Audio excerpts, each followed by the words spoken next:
Hello friends, exercise 9.2 का introduction start करेंगे इस वीडियो में। ये एक्सरसाइज आपकी बेस्ड है अर्थमेटिक प्रोग्रेशन के ऊपर। तो अर्थमेटिक प्रोग्रेशन आप क्लास 10th में भी पढ़ चुके हैं। एक बार हम फिर से इस एक्सरसाइज के इंट्रोडक्शन में इसको सीखेंगे। तो सीक्वेंस आपने पीछे पढ़ा है। अर्थमेटिक प्रोग्रेशन भी एक सीक्वेंस होता है, एक स्पेशल तरह का सीक्वेंस होता है। एक ऐसा सीक्वेंस होता है जिसमें इसकी जो सारी टर्म्स होती है ना, जो आगे चलती हैं, उनके बीच में, हर टर्म के बीच में जो डिफरेंस होता है, गैप जो होता है, वो बराबर होता है।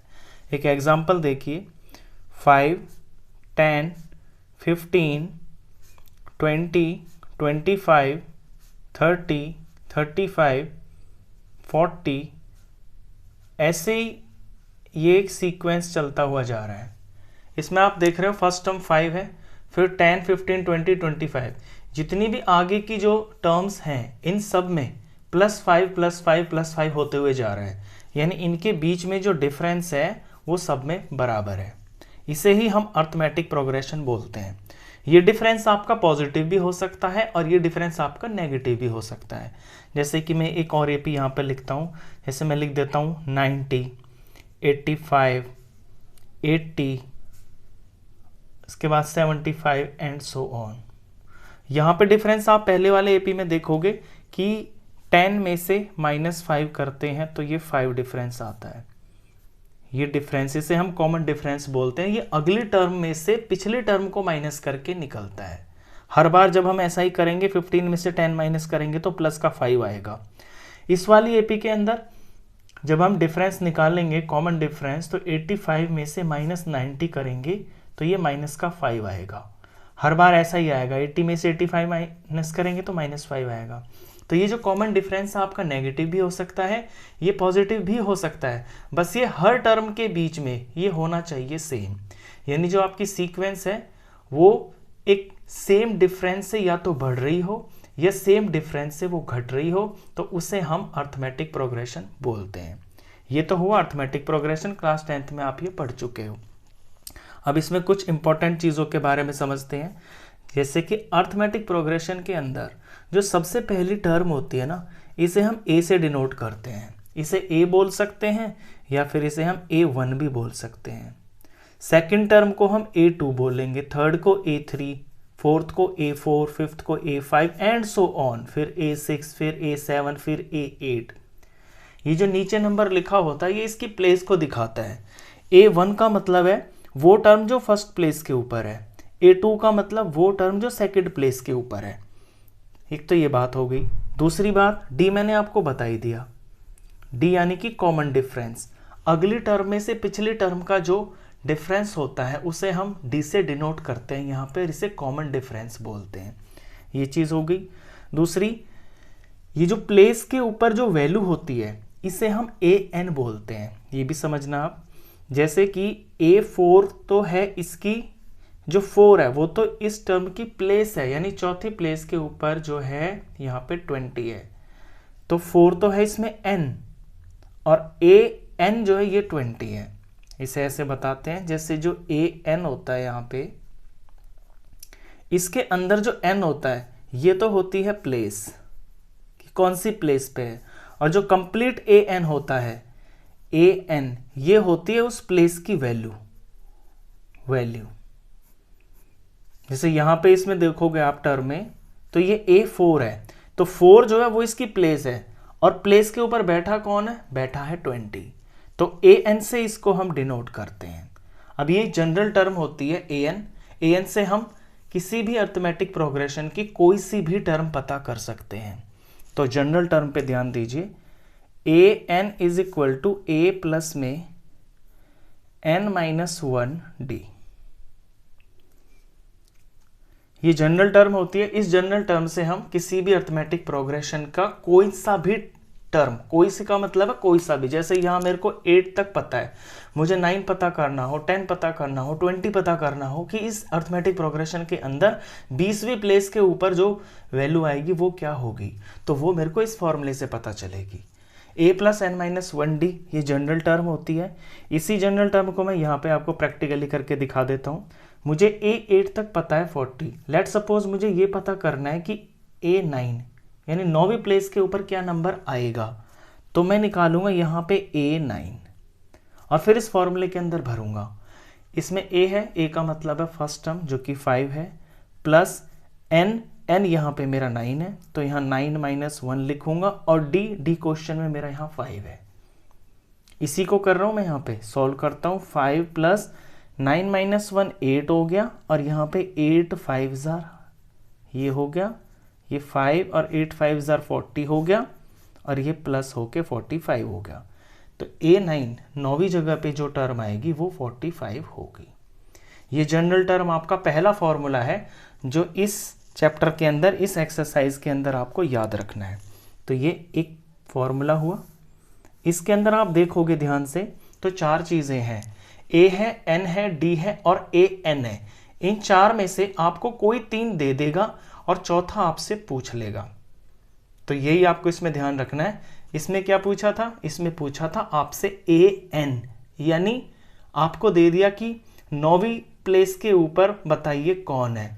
तो 9 आपको पता था, यहाँ पे A भी आपको पता था, यहाँ पे D भी आपको पता था, आपको AN निकालना था। तो AN, AN और D इन 4 में से कोई आपको पता करना पड़ेगा, बाकी के 3 आपको पता होंगे, क्वेश्चन में दिए जाएंगे। ठीक है, आगे चलते हैं। इसके बाद सबसे इंपॉर्टेंट चीज इसमें यह आ जाती है कभी कभी क्वेश्चन के अंदर कि आपको कोई टर्म दी होती है लास्ट में, और वहां आपको ये पता करना होता है कि ये जो टर्म है इसकी प्लेस क्या है, यानी यहां आपको n पता करना आ जाता है। लेट सपोज इसी एग्जांपल में देखिए, यहीं से आप देखोगे तो रिलेट भी अच्छा कर पाओगे। आपको ये AP they the 5 10 15 so on, और ऐसे लास्ट में यहाँ ये 45 तक दे दी। आपको ये पता चलाना है कि इस AP के अंदर टोटल टर्म्स कितनी है, टोटल टर्म्स कितनी है, और लास्ट की टर्म आपको 45 दे दी है। तो जो लास्ट में 45 है ये आखिरी टर्म है ना, तो इसे हम AN मान लेंगे। इसे AN मान के और इसी फॉर्मूले में हम वैल्यूज फिल करेंगे, यहां से हमें n पता चल जाएगा। चलिए इसको करते हैं, ऐसा क्वेश्चन आपका बार बार आएगा। तो यहाँ AN जो है मैं 45 को मानूंगा, 45 को लास्ट टर्म को मैं AN मान लूंगा, तो मुझे पता चल जाएगा n की वैल्यू। इधर फॉर्मूला लगाता हूं मैं, A + n - 1D = 45। A की वैल्यू, A माने first term, plus n - 1D, n तो हम निकाल ही रहे हैं, और D यहाँ मेरे को पता चल गया, पीछे में से इधर से माइनस किया तो ये 5 आ गया, और ये = 45। अब ये 5 इधर चला जाएगा पहले, तो 45 - 5, यहाँ n - 1 इंटू में 5 बचेगा, यहाँ पे फिर 40 हो गया, और ये n - 1, ये 5 इस बार नीचे आ जाएगा, तो ये 8 आ गया, और n की वैल्यू निकालने के लिए माइनस का 1 इधर जाकर प्लस में हो जाएगा, 8 + 1 = 9। तो n आ गया है 9, यानी ये जो 45 है ये 9वीं प्लेस के ऊपर बैठा हुआ है, तो यहाँ पे ये जो AN है ये A9 के बराबर है। तो n निकालना आपको सबसे ज़्यादा क्वेश्चंस में पूछा जाता है। ये चीज़ हो गई। एक चीज़ और यहाँ पे मैं आपको पहले बता देता हूँ कि ये जो जनरल टर्म होती है ना, इसमें जो यहाँ n होता है उसका एक कम यहाँ पे ब्रैकेट के अंदर होता है, n - 1 होता है। तो अगर आपको कभी A5 निकालना हो तो आप ऐसे करने की ज़रूरत नहीं है, A + 5 - 1D। आप डायरेक्ट यहाँ 4 भी लिख सकते हो, क्योंकि जितना यहाँ n होता है उससे एक कम यहाँ पे जनरल टर्म में लिखा होता है D के पास में मल्टीप्लाई में। अगर A20 निकालना हो तो आप डायरेक्ट ये भी लिख सकते हो A + 19D। तो ये एक याद करने की बात है, समझ की बात है, जो आपको हर वक्त दिमाग में आपके रहनी चाहिए। A50 निकालना हो तो इसकी जनरल टर्म हो जाएगी A + 50 से एक कम 49 हो गया, 49D हो गया। तो ये तो हो गया अर्थमेटिक प्रोग्रेशन के बारे में, वो चीज़ें जो आपने 10th में पढ़ी हुई हैं, ये वही अभी तक जो 10th में चल रहा है। इससे आगे अब करेंगे हम sum of n terms of an AP।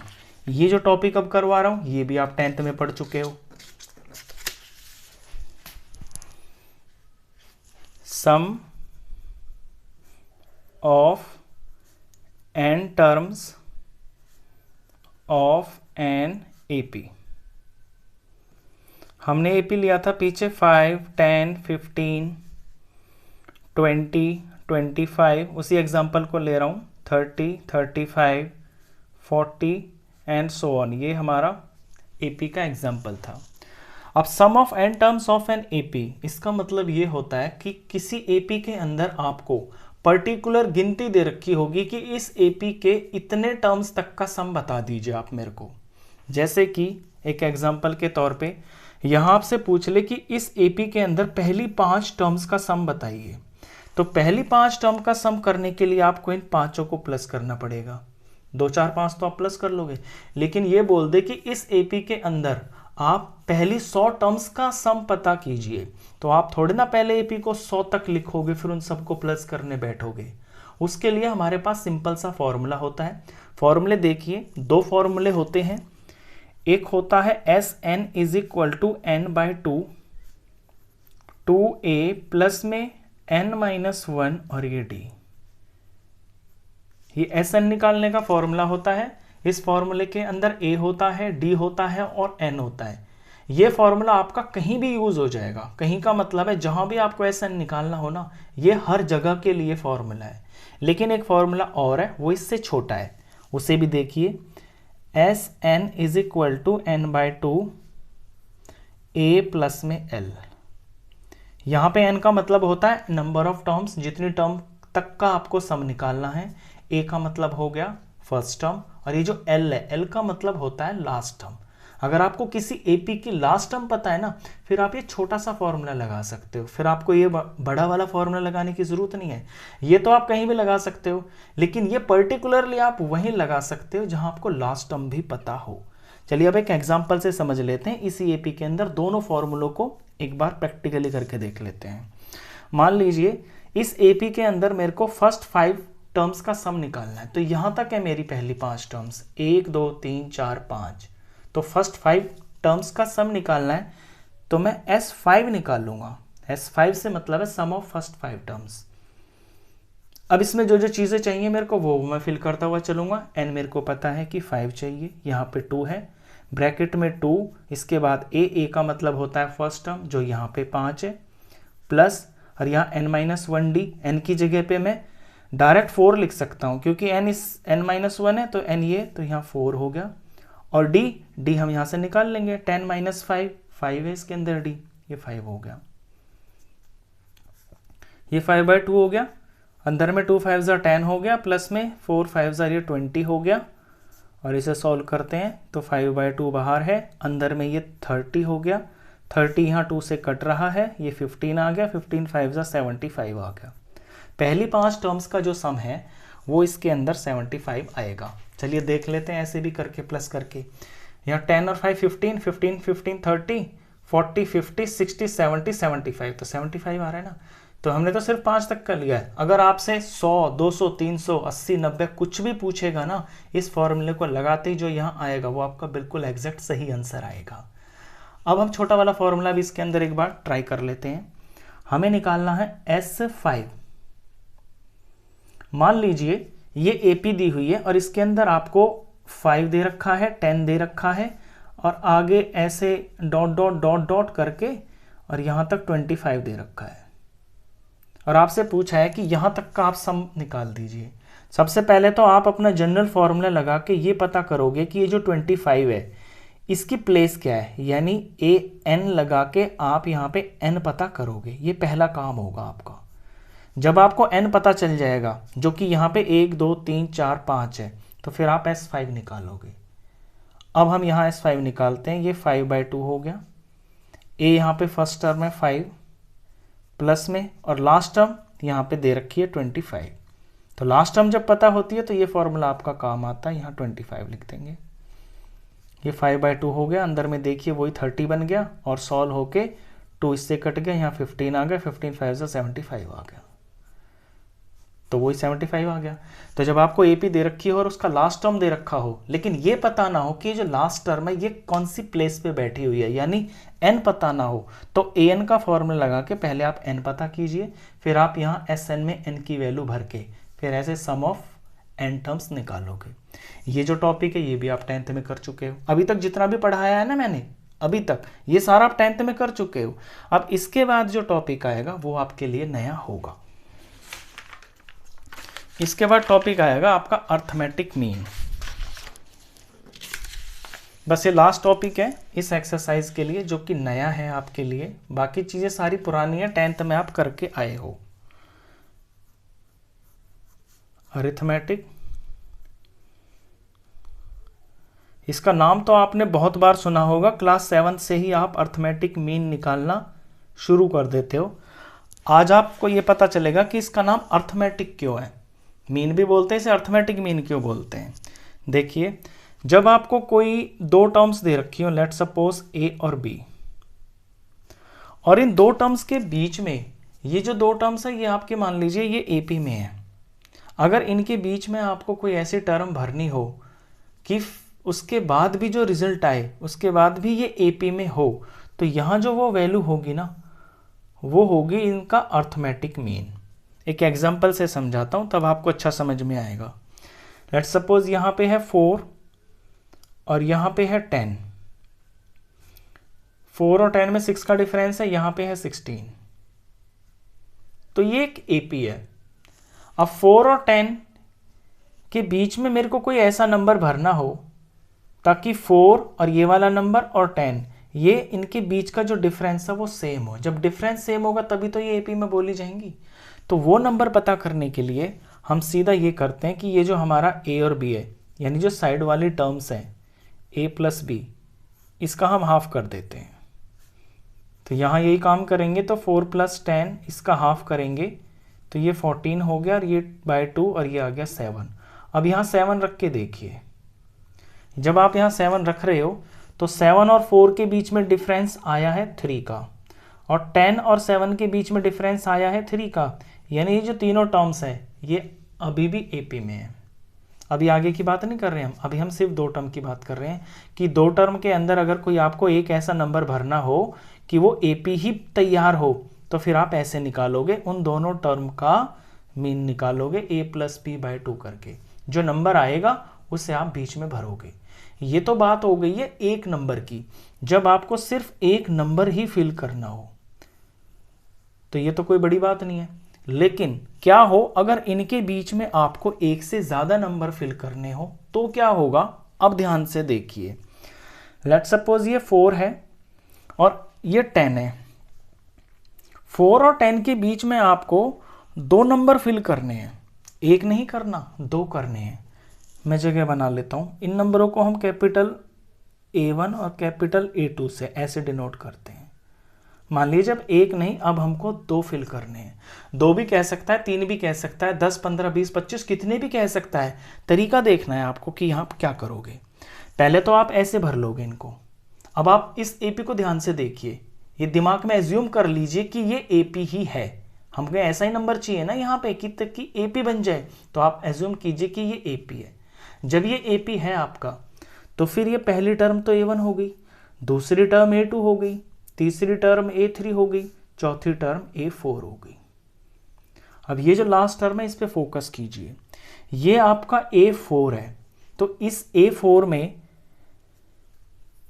ये A4 मेरे को दे रखा है 10, और A4 की जनरल फॉर्म होती है A+3D। मैंने पीछे बताया ना आपको कि A + n-1D होता है, जितना यहाँ n होता है उससे एक कम d के साथ में मल्टीप्लाई में होता है। A4 बराबर होता है A+3D, यानी A+3D जो है ये 10 के बराबर है। यहां से आपका पर्पस होता है d निकालना। जैसे ही आपका d निकल जाएगा ना, आपका A1 और A2 आप फाइंड कर लोगे। देखिए मैं d कैसे निकालूंगा, यहाँ से इक्वेशन बन गई है।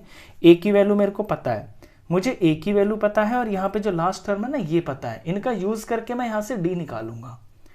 a है 4, 4 + 3d = में 10, तो 3d हो गया 10 - 4, तो 3d = हो गया है 6। देखिए यहाँ पे d आ गया है 6/3, और यहाँ पे d आ गया है 2 आ गया, ये d आ गया 2। यानी इस AP को तैयार करने के लिए आपको इसके अंदर जो d है, जो कॉमन डिफरेंस है, वो सब टर्म के बीच में 2 है। जब आपको कॉमन डिफरेंस पता ही चल गया तो आप कोई सी भी टर्म फाइंड कर सकते हो। A1 आपको पता है, A4 आपको पता है, आपको बीच वाली निकालनी है A2 और A3, तो निकाल दोगे आप। अब आपको A2 निकालनी है ना, तो A2 क्या हो जाएगी A + 1D, यानी A + D। वैल्यू भरो इसके अंदर, ए है 4 और डी है 2 आया है आपका, तो ये आ गया 6। यानी इस जगह पे आपको 6 भरना है।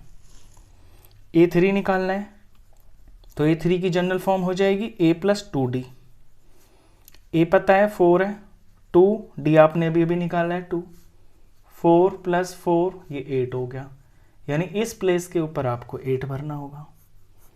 अब आप इसे प्रैक्टिकली भी देख लीजिए।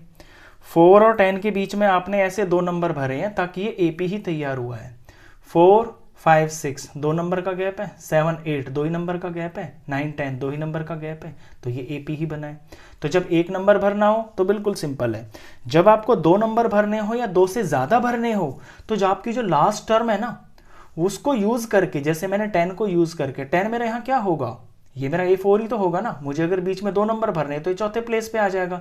अगर बीच में मेरे को 4 नंबर भरने होते तो 4 तो यहाँ हो जाते, 5 ये हो जाता और ये 6 हो जाता, फिर ये A6 होता।